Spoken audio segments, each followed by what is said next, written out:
طبعا انا فكيت المكوى من الاول عشان اقصر مدة الفيديو، عشان الفيديو ما يطول عليكم. اول حاجة عندك قبل تعمل اي حاجة تتأكد في مكاوي ولا هنا. في بعد المكوى يكون في مسمار هنا في المنطقة دي تحت اللمبة، في لمبة حمراء هنا زي دي. بعد مكاوي البخار تقوم تفتح اللمبة دي، تطلع اللمبة مكانها كده،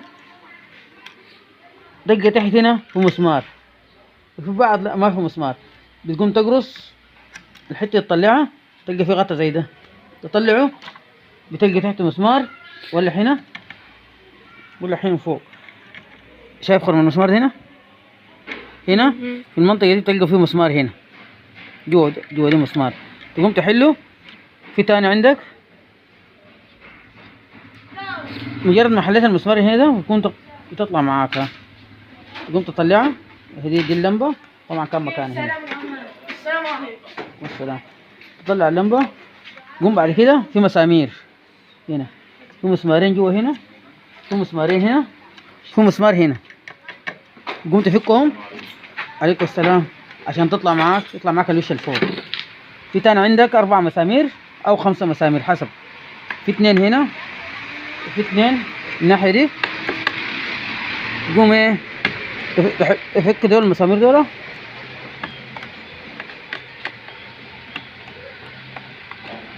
نور هنا فك المسامير دي ورايح نطلع الجسم هنا. بعد كده عندك المسامير دي زي ما فكيتك وريتها لك في اول الفيديو دي كده تفك. بعد كده هنجمع المكوى خالص ونرجع لكم تاني. الله يكتب. صورتها؟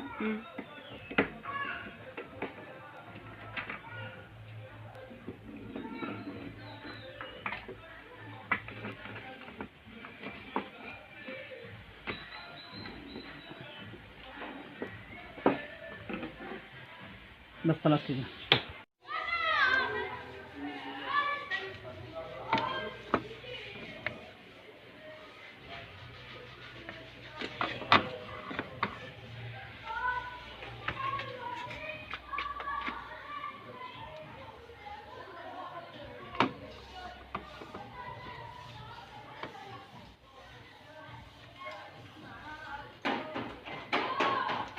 دي المشكلة من الفيوز، الترموستات سليم، المشكلة من الفيوز هنا هو اللي بايظ. دي أغلب مكاوي البخار فيها المشكلة دي، لما تقطع معاك تقطع كهرباء خالص، أو الكهرباء يعني داخلة فيها لكن ما بتسخن. أول حاجة بتتأكد منها تفحص الهيتر هنا وهنا، طلع سليم تيجي راجع ايه تشوف سلك الفيوزات، سلك الفيوز من هنا لهنا، السلك اللي داخل من الفيوز طلع سليم، بتراجع الترموستات تفحصه، تشوف اذا كان الترموستات سليم ما محروق، تقوم شنو تغير الفيوز والله تقطعه وتعمل قفلة عادية او تعمل قفلة زي ما قول عندنا في السودان.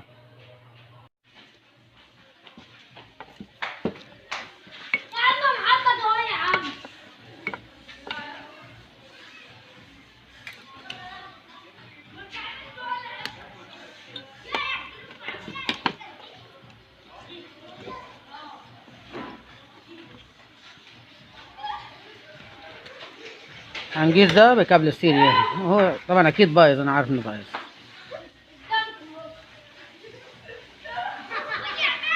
بايظ الفيوز بايظ. خليك نصور طوال ما تفصلها.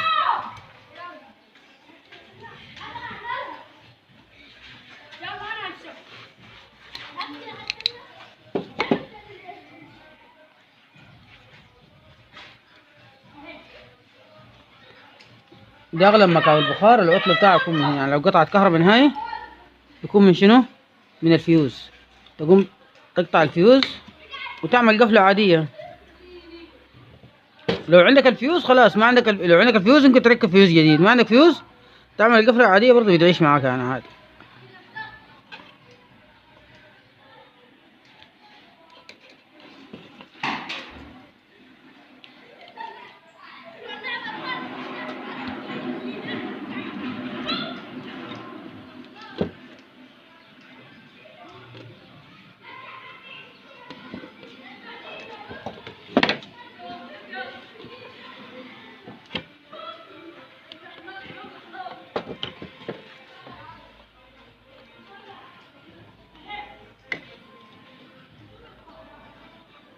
يلا هنعمل تجربة كده، نعمل تيست ونشوف هل هتشتغل والله لا.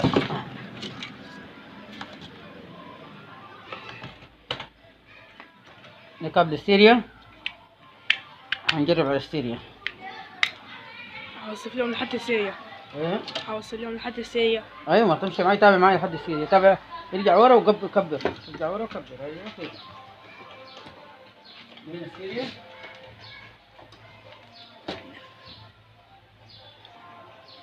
يلا بسم الله الرحمن الرحيم. طبعا الحساسية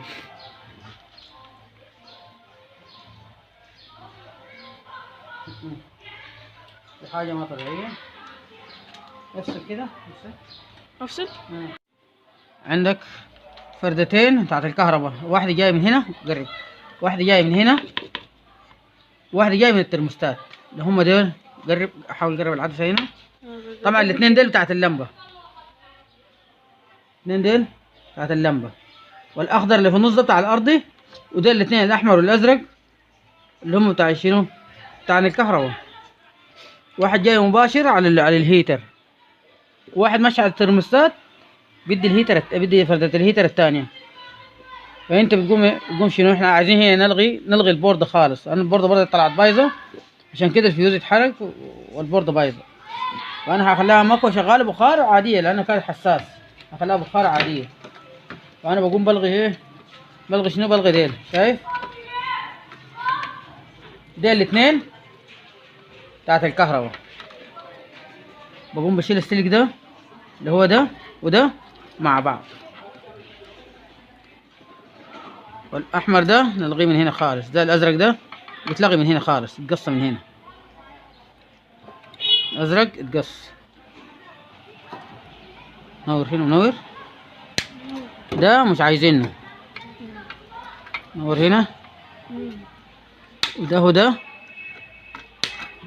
كده البوردة مش عايزينه. نور، هقرب، خليك مقرب التصوير.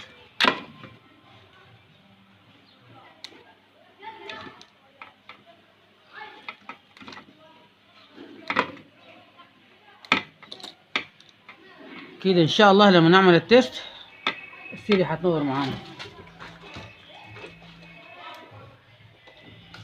كده تمام التمام. يلا نشوف الترموستات كده تمام التمام، كده 10/10.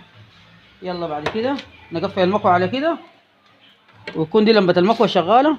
اما دي البوردة نلغيها خالص، ما عندها فايدة تانية ولا لها حوجة. هون نظام ريلي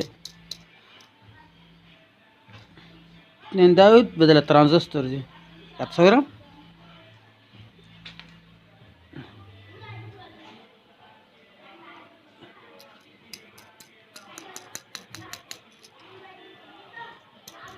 برضه دي خالص ما في لازم.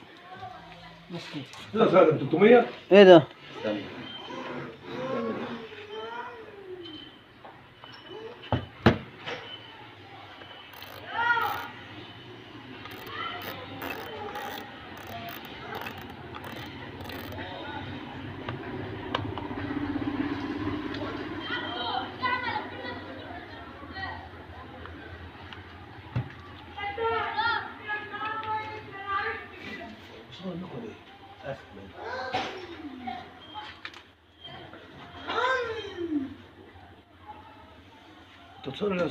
السلام عليكم. لا تنسوا الاعجاب بالفيديو والاشتراك في القناة تشجيعا لنا لنستمر بنشر المزيد إن شاء الله.